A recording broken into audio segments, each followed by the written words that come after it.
Studnik Aquatics here. This is by Fiji Cube, and this is a Sump Baffle Kit. They have them for a 20 gallon, a 10 gallon, a 10 gallon, a 20 long. I think they do a 29 and a 40 breeder. So anyway, it allows you to make your own sump, save a lot of money doing it, and they're just as functional as the others. So basically I have all the parts laid out here, and they really do a nice job. Everything is covered with this brown paper. And these two are the same, but I already have it peeled off of this one. So I am going to slowly take all of this paper off, get it all laid out here, and these are all the different dividers. There's two of them that are black, and that's so that you can put your refugium in there and you don't have light spillage. These are for your filter socks, and here are the two filter socks over here. And this is the foam. So I'm going to go ahead and start taking this stuff apart, and basically what I'm going to have to do, the 20 long that I'm going to turn into a sump is underneath that tank, and I put it under there before I put the tank on because it won't fit through the door. So unfortunately I'm going to have to build this thing under there, which is going to be difficult. So I'm going to dry lab it here. I'm going to measure everything out. I'm going to put my lines, make sure everything fits, get everything ready, and then I'll just empty that one over there in the stand and make sure it's completely dry. I will lay it down, have it facing me, and then I will work on it under there. The other option I have is I thought about cutting a hole in the end here. I could actually turn it into a door. It would look nice when I'm done. And if I decide to do that, then that would allow me to just build it in this one, remove that one, and put the baffle kit in, the sump in. So I don't know which way I'm going to go, but I'm going to start unwrapping this and see how this is going to look. I'll add more later. Okay, I'm getting an idea how this is going to go. When you start on this edge, this piece of acrylic and this piece of acrylic, and the one on the end that makes this chamber, you have to glue those with acrylic glue. I did order some. And then any place that touches the glass, then you use silicone. So this particular compartment is set. The width of it is set. I will put a line anyway to make sure that this doesn't ease in a little bit, so we are perfectly even top to bottom. And then this one over here, this is my return pump. So I wanted to make sure and leave at least an inch on each side. So I went to 6 inches right here.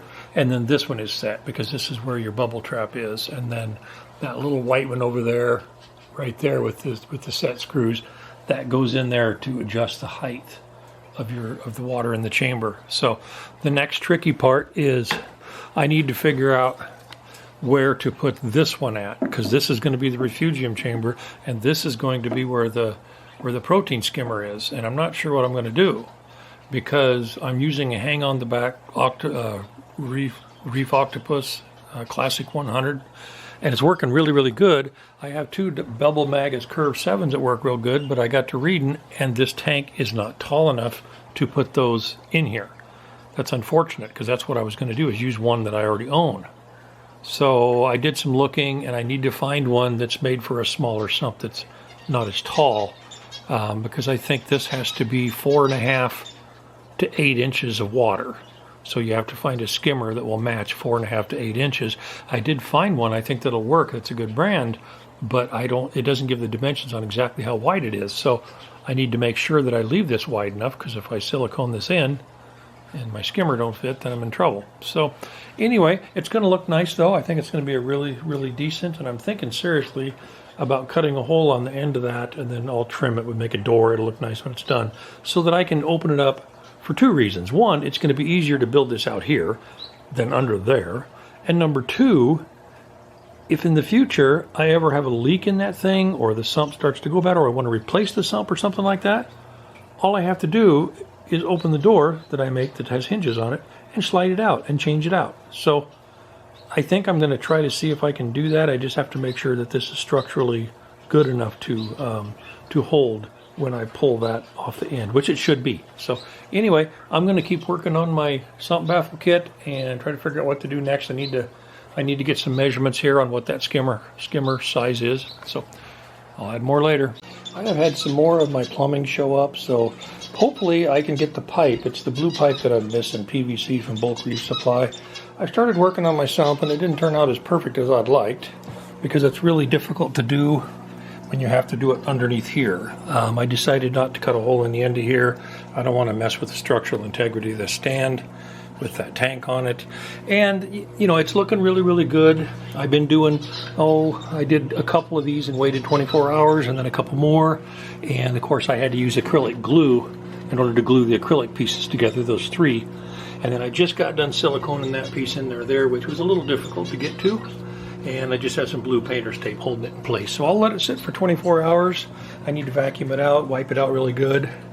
And then I can start working on my plumbing as soon as everything shows up. So I'm going to have a CPR Aquatics CS100 overflow about where that hang on the back is. It'll go away and it'll be hanging there and come down into this chamber here, which will flow out into here. And I've got some grates on there and socks. And then from there, it will go into the protein skimmer chamber and then into the refugium. And this is all adjustable. Here is your bubble trap with the foams in there and such, and this will be my return chamber, which will come up and enter water up in there. So anyway, I'm moving forward with this thing. It's just taking some time, and that's fine. I like these kind of projects. So this is Studnick Aquatics. Thanks for watching.